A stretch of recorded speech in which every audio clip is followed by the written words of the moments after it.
Almost no one thinks about the difficult journey Mary and Joseph had to make in order to travel from Nazareth to Bethlehem. And few people ever consider that Mary actually made this journey 3 times during her pregnancy. Do you remember? She got word in Nazareth that she would become mother of the Christ child. She then traveled to where Elizabeth lived. That's in a village just a few miles west of Jerusalem. And then she returned home to Nazareth.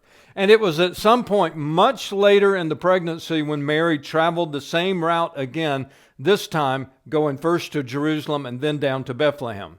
The people of that culture and time period were accustomed to walking long distances. Generally speaking, they expected to make about 20 miles a day, whether they were walking on foot or riding a pack animal like a donkey. Here's how it played out. There are only 2 options for travelers traveling from Nazareth to the greater Jerusalem area. Bethlehem would be considered as part of that area. The first route would have taken them through the mountainous roads in the region known as Samaria. While that would have been the straighter, slightly shorter route, it is highly unlikely that young Joseph would have taken Mary through Samaria. Most Jews avoided Samaria. One of the things that made Jesus so unusual as an itinerant rabbi was that he so often went into Samaria. But that was the exception. It is probable that Mary and Joseph did not even know the way through Samaria.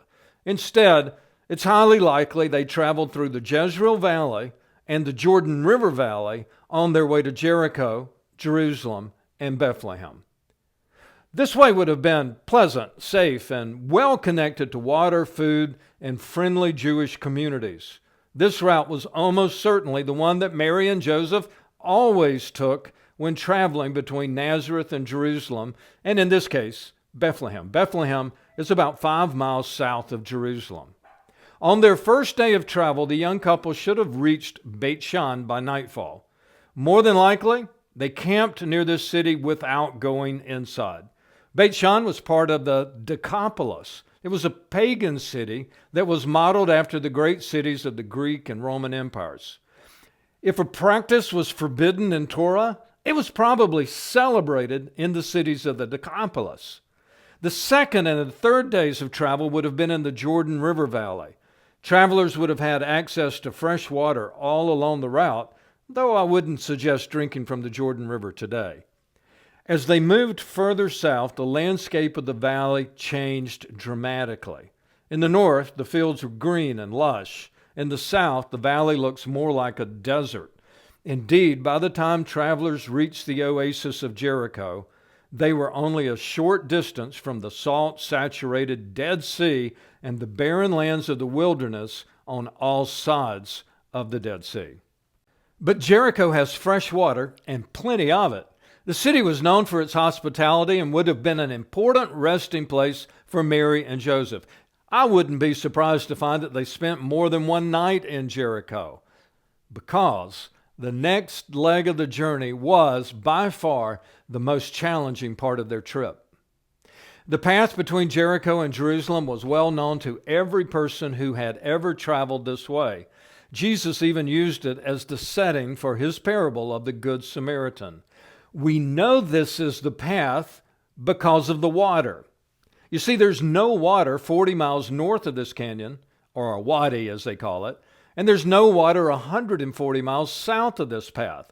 But in this wadi are 3 water sources, including the River Prat.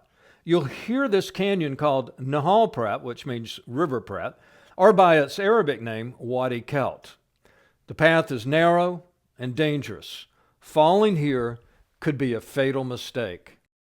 I like to picture Mary and Joseph singing Psalm 121 here. It's one of the Psalms of Ascent, a climbing song, and it speaks of the hills. Some of the promises that God gives his faithful travelers: he will not let your foot slip. The sun will not harm you by day, nor the moon by night. God is your shade. No harm will come to you, because your God is awake. He is watching over you, guarding you, and he will watch over your coming and your going, both now and forevermore. You know, Christmas is difficult for a lot of people in your audience every year. And it seems to me If someone sees how difficult this path must have been for Mary and Joseph, they might connect that ancient struggle with their own pain. And at this moment, you'll have the opportunity to encourage them to keep singing and to keep walking. I think this is one of those visual elements that can transform a Christmas message into a life-changing opportunity. Don't be surprised if it has a profound impact on someone in your audience this year. After a most difficult day, Mary and Joseph finally reached Bethlehem, desperate to take any lodging and hospitality that might have been offered to them. Our next coaching video might surprise you. We're going to show you the influence of Herod the Great on the Christmas story. You may not have noticed, but when Luke starts his account of the life, death, and resurrection of Jesus, the very first thing he tells us in the entire gospel is that Herod was king of Judea. And you may not believe how that one detail can impact and give you a visual punch to your next sermon or Bible study. You will find all of the videos I've used in this coaching video in the links below this video. And you will find hundreds of videos, photographs, and artistic images you can use in your own teaching at BibleStock.org.